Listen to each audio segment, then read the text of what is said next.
Do you know many people are having trouble with setting sleep mode on their Kyocera printer? Don't worry. In this video, we'll show you how you do this. Let's start. Step 1. Open menu. Navigate to the sys. Menu/count section using the printer's display panel. Step 2. Select Settings. Select Common Settings by using the arrow keys and press the OK button. Step 3. Access Timer Setting. Move to Timer Setting, then press OK. Input administrator credentials if requested. Step 4. Adjust Sleep Timer. Highlight Sleep Timer and adjust the sleep delay using the arrow keys. Step 5. Save changes.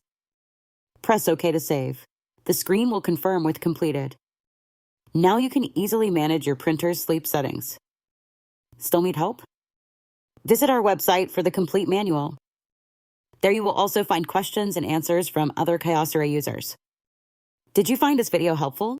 By subscribing, you help us continue to answer users' questions. So, subscribe to our channel. Thanks for watching and see you in the next video.